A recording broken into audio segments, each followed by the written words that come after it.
श्री शास्त्री स्वामी धर्मप्रसाद जी BA BEd college में आप सभी विद्यार्थी मित्रों हार्दिक स्वागत है। छात्र व छात्राएँ, कल हमने मैथिली शरण गुप्त अनिवार्य हिंदी में जो यशोधरा में मैथिली शरण गुप्त का जीवन कवन भाग 2 के बारे में अभ्यास किया था। आज हम मैथिली शरण गुप्त का जीवन कवन भाग 3 के बारे में अभ्यास करेंगे। कल हमने लास्ट में राष्ट्र प्रेम एवं गांधी जी का प्रभाव के बारे में अभ्यास किया था। निधन कब हुआ मैथिली शरण गुप्त, इसके बारे में अभ्यास किया था। आज हम गुप्ता जी को प्राप्त सम्मान पुरस्कार जो मिला है इसके बारे में हम अभ्यास करेंगे। ध्यान से सुने। राष्ट्रकवि मैथिली शरण गुप्त को अपने जीवन काल में ही बहुत आदर सम्मान प्राप्त हुआ था, जो इस प्रकार है। भारत भारती ने गुप्त जी को राष्ट्रकवि का सम्मान दिया। सन 1935 ईस्वी सन में उनके प्रसिद्ध महाकाव्य साकेत को हिंदुस्तान एकेडमी ने पुरस्कार प्रदान दिया। हिंदी साहित्य सम्मेलन प्रयोग की ओर से साकेत को मंगला प्रसाद पारितोषिक अर्पण किया गया। काशी नगरी प्रसारणी सभा ने सन 1946 में हीरक जयंती का आयोजन करके उन्होंने इस 1000 रु की थैली भेंट की थी। इस आशा की ओर से उन्होंने PhD की उपाधि प्रदान की गई थी। आगरा विश्वविद्यालय ने उन्होंने D.Litt की उपाधि प्रदान की थी। सन 1952 ईस्वी सन में भारत के राष्ट्रपति डॉक्टर राजेंद्र प्रसाद ने राष्ट्रकवि मैथिली शरण गुप्त को राज्यसभा के सदस्य के रूप में मनोनीत किया था तथा 1956 ईस्वी सन में उन्होंने पद्म भूषण के अलंकरण से सम्मानित किया गया था। और सन 1960 ईस्वी सन में भारत के तत्कालीन राष्ट्रपति डॉक्टर राजेंद्र प्रसाद ने उन्होंने राष्ट्रकवि मैथिली शरण गुप्त अभिनंदन ग्रंथ अर्पित किया था। इस प्रकार अनेक पुरस्कार उन्होंने जीवितावस्था में ही मिल चुके थे। तो यहाँ गुप्ता जी को प्राप्त सम्मान जो जीवित थे तब ही उन्होंने इस प्रकार सम्मान से पुरस्कार मिला था। भारत भारती गुप्ता जी का एक राष्ट्र कवि का सम्मान दिया जाता है। और लास्ट में हमने देखा कि पद्म भूषण के अलंकरण से सम्मानित किया था। इसके बाद उन्होंने यानी कि डॉक्टर राजेंद्र प्रसाद हमारे भारत देश के पूर्व राष्ट्रपति थे। उन्होंने राष्ट्रकवि मैथिली शरण गुप्त को अभिनंदन ग्रंथ अर्पित भी किया था। तो इस प्रकार गुप्ता जी को प्राप्त सम्मान पुरस्कार मिला था। बाद में गुप्ता जी के व्यक्तित्व के विभिन्न पहलू के बारे में हम अभ्यास करते हैं कि जो गुप्ता जी के जीवन और व्यक्तित्व पर वैष्णव भक्ति भाव और गांधीवाद का गहरा प्रभाव पड़ा था। गुप्ता जी के व्यक्तित्व पर जब हम विचार करते हैं तो हमारे सामने उनका जो महत्वपूर्ण गुण आकर खड़ा हो जाता है वह है सरलता। इसी सरलता, उदारता, विनम्रता और आत्मीयता के कारण वे सबके दादा माने जाते थे और उनका हृदय एक समन्वयवादी दृष्टिकोण वाले भक्त का हृदय था। उनके काव्य में वैष्णवी भक्ति का गहरा प्रभाव होते हुए भी उनकी धार्मिक दृष्टि संकीर्णता की सीमा में परिबद्ध नहीं थी।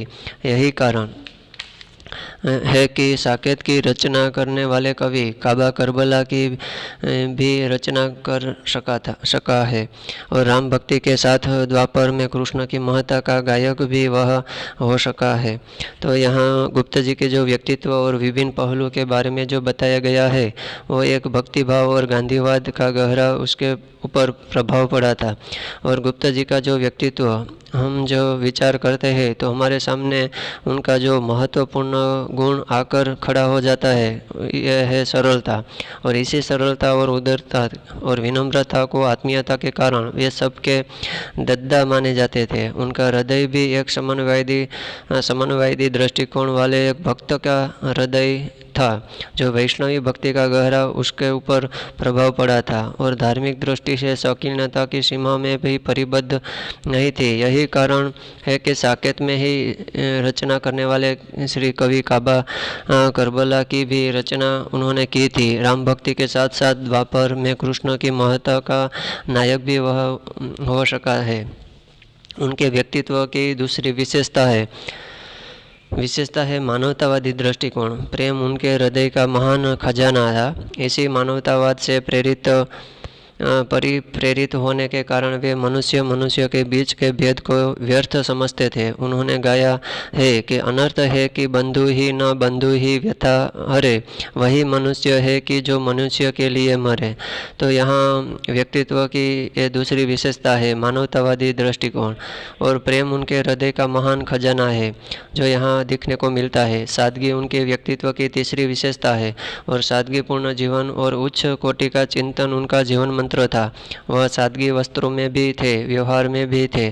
काव्य रचना में उन्होंने कभी पंडितीय प्रदर्शन का व्यर्थ आडंबर नहीं किया। तो यहाँ जो मैथिली शरण गुप्त का जो व्यक्तित्व है, इसकी तीसरी विशेषता यह थी कि सादगी भरे जीवन वो जीते थे और सादगीपूर्ण ही जीवन और उच्च विचार और कोटि का चिंतन भी इसका जीवन मंत्र था। और उसका वस्त्रों भी एक सादगी भरे वस्त्रों में उसका व्यवहार देखने को मिलता था।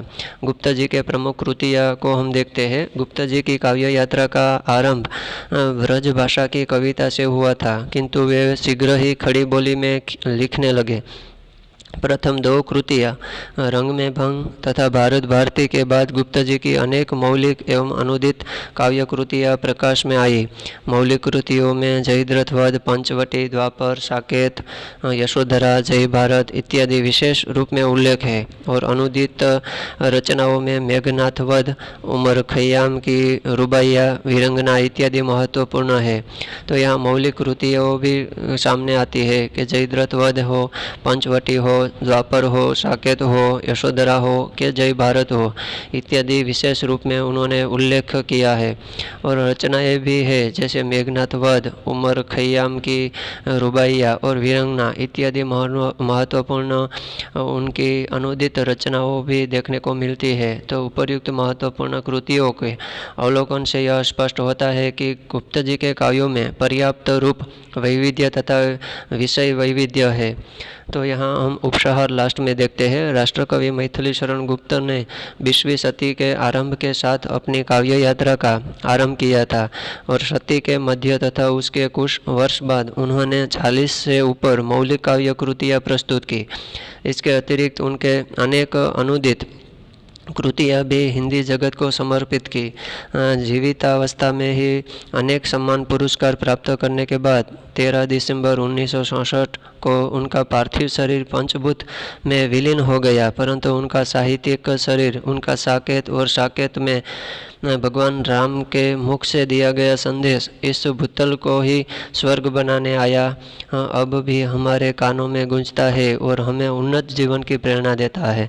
तो यहाँ राष्ट्रकवि मैथिली शरण गुप्त की जो उसका जीवन यात्रा 20वीं सदी से आरंभ हुआ था और काव्य यात्रा का आरंभ के बाद उन्होंने मध्य तथा मौलिक काव्य कृतियों को भी प्रस्तुत किया था और हिंदी जगत को जो कृतियों समर्पित किया था। और लास्ट में जो जीवितावस्था में अनेक सम्मान पुरस्कार से प्राप्त भी हुआ था।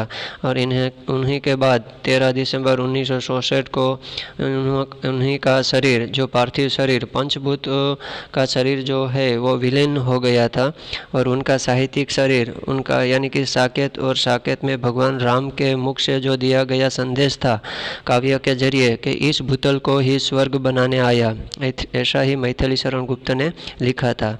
और ये हमारे दिल में, हमारे कानों में गूंजता है और हमें उन्नत जीवन की प्रेरणा भी देता है। तो यहाँ गुप्ता जी का जो प्रमुख कृतियाँ है और जो पुरस्कार है तो ये हमने सभी देखा है। तो हमारे राष्ट्रकवि मैथिली शरण गुप्ता का जो जीवन कवन था वो संक्षेप ने हमें यहाँ पूर्ण किया। अस्तु।